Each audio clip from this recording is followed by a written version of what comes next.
தமிழகத்தில் திராவிட முன்னேற்ற கழகத்தினுடைய ஆட்சி 5 ஆண்டு கால மக்கள் பார்த்துவிட்டு வேண்டாம் என்று முடிவு செய்து விட்டார். ஐயா, இந்த அலை என்பது டெல்டாவில், தென் தமிழகத்தில், வட தமிழகத்தில், மத்திய தமிழகத்தில், சென்னையில, கொங்கு பகுதியில் அனைத்து இடத்திலும் கூட ஒரே ஒரு நிலையில் இருக்கிறது. அனைத்து இந்திய அண்ணா திராவிட முன்னேற்ற கழகம் தலைமையிலான தேசிய ஜனநாயக கூட்டணி ஆட்சிக்கு வரும். அருமையண்ணன் எடப்பாடி பழனிசாமி அவர்கள் மே 4ஆம் தேதிக்கு பிறகு தமிழகத்தினுடைய முதலமைச்சராக வரும். 2 தான், இடையே எதுவுமே கிடையாது. ஆனால் கோயம்புத்தூர் மாநகரத்தில், கோயம்புத்தூர் தெற்கு தொகுதியில செந்தில் பாலாஜியுடைய வீழ்ச்சி என்பது இங்கே ஆரம்பித்தது சேப்பாக்கம் வரைக்கும் அந்த வீழ்ச்சி செய்ய போகிறது. அருமை சொந்தங்களை எதை பற்றியும் கவலைப்பட வேண்டிய அவசியம் இல்லை. நம்முடைய பணியை மக்கள்கிட்ட நாம செய்யக்கூடிய பணியை மட்டும் சொல்லிக் கொண்டு போய் கொண்டிருக்க வேண்டும். கரூர்ல இருந்து அண்ணன் சொன்னதை போல செந்தில் பாலாஜி மட்டும் வரல, கரூர் திராவிட முன்னேற்ற கழகத்திலிருந்து 18 சுயேட்சை வேட்பாளர்கள் கூடவே கூட்டிருக்கிறார். எதுக்குங்க 18 பேர் சுயேட்சை வேட்பாளர்?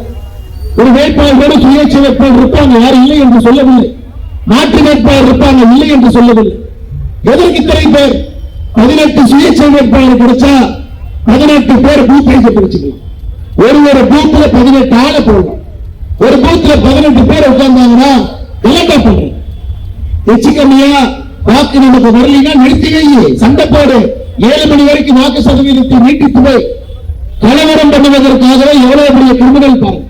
கலவரம் பண்ணுவதற்காகவே ஒரு வேட்பாளரோடு 18 சுயேட்சை வேட்பாளரை கோயம்புத்தூர் தெற்கு தொகுதி கூட்டு வந்து 18 பேர்த்துக்கும் ஒரே நோட்டு கையெழுத்து போட்டுங்க. 18 பேர்த்துக்கும் ஒரே ஆள் கையெழுத்து போட்டு நோட்டு உள்ள அனுப்பியிருக்கோம். அருமை சொந்தங்களே, இது போன்ற ஒரு விஷ அரசியலை, ஒரு மோசமான அரசியலை கோயம்புத்தூருக்குள்ள நீங்க விடவே கூடாது. கோயம்புத்தூர் இதற்கு முன்பு நடந்த உள்ளாட்சி தேர்தலில் கொலுசு கொடுக்கிறது, எல்லா கொலுசையும் கொடுத்தாரு. எடுத்து டெஸ்ட் பண்ணி பார்த்தீங்கன்னா 98% அந்த கொலுசுல வெள்ளியே கிடையாது. அந்த கொலுசை தூக்கிட்டு திமுக காரங்க சுத்திக்கிட்டு இருந்தான். அருமை சொந்தங்களே, நாம் தெளிவாக இருக்க வேண்டும். தமிழகத்தை பொறுத்தவரை தாய்மார்களும் இருக்கிறோம். புரட்சி தலைவி அம்மாவுடைய ஆட்சியில சட்டம் ஒழுங்கு எப்படி இருந்தது என்பது நமக்கு எல்லோருக்கும் தெரியும். அது பாரத பிரதமர் நரேந்திர மோடி அவர்கள் பல மேடையில அவர் கோடிட்டு காட்டுகின்றார். எப்படி சட்டம் ஒழுங்கு இருந்த ஒரு மாநிலம் இன்னைக்கு எப்படி இருக்குது?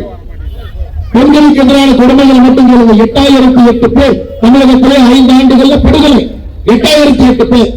2080 பேர் மேல பாலியல் வன்கொடுமை, ரேப்பல்லையா பாலியல் வன்கொடுமை. கோயம்புத்தூர் விமான நிலையத்துக்கு பக்கத்துல கோயம்புத்தூரை சுத்தி தமிழ்நாடு முழுவதும் 2080. அது 2080 தாய்மார்கள், மகளிர், 3 வயது குழந்தைகள் இருக்கிறார், 65 வயது மீனாட்டி இருக்கிறார்.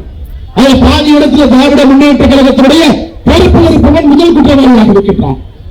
39,000 குழந்தைகளுக்கு போக்சோ வழக்கு தமிழகத்தில். எப்படி நீங்கள் ஏற்றுக்கொள்ள முடியும் என்று சொன்னதில்லை.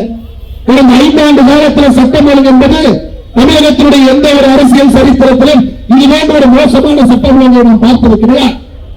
மாற்றம் வரணும். புதிய ஆட்சி, நம்முடைய ஆட்சி வரும். அண்ணன் எடப்பாடி பழனிசாமி அவர்கள் தமிழகத்தினுடைய முதலமைச்சராக இந்த நாட்களில் வந்து உட்கார்ந்து காவல்துறையுடைய கட்டுப்பாடு நம்ம கையில் இருக்கணும்.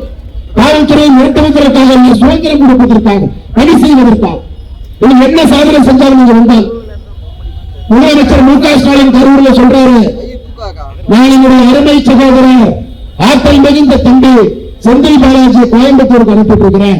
எனக்கு கோயம்புத்தூரை முன்னேற்ற வேண்டுமா? கோயம்புத்தூர் முன்னேறீங்களா? தமிழகத்தினுடைய நம்பர் 1 மாவட்டம் கோயம்புத்தூர். சென்னை மாவட்டத்தை விட சென்னை மாவட்டத்தை விட பொருளாதார அடிப்படையில தனிமனித வருமானம் அதிகமாக இருக்கக்கூடிய நம்பர் 1 மாவட்டம் கோயம்புத்தூர். செந்தில் பாலாஜியை மக்கள் சேவைக்கு அனுப்பணும்னா எத்தனையோ மாவட்டங்களுக்கு நல்ல அரசியல்வாதிகள், ஆட்சியாளர்கள் தேவைப்படுகின்றார். தமிழகத்தில் புள்ளி விவர அடிப்படையில் கட்டக்கடைசியாக தனிமனித வருமானத்தில் இருப்பது அரியலூர், இந்த சொந்த ஊர் திருவாரூர். அங்க போய் ஸ்டாலின் அவர்கள் நில்லுங்க. நல்லா இருக்கக்கூடிய ஊரை கெடுப்பதற்காக இங்கே அழைத்து வைத்து விட்டு டைலாக் பேசலாம்.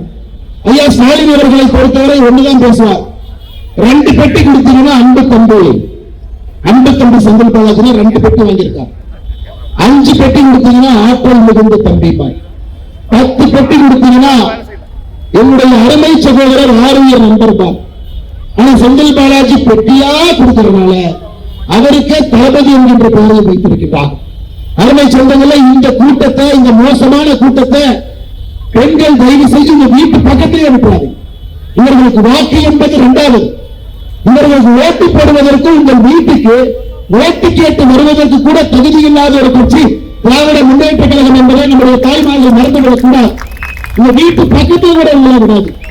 2009 பெண்களுக்கு எதிராக பாலியல் வன்கொடுமை நடந்திருக்கக்கூடிய ஆட்சி இருக்கக்கூடிய கட்சி என்ன முகத்தை வச்சுக்கிட்டு வீட்டுக்கு வந்து ஓட்டு போடுவது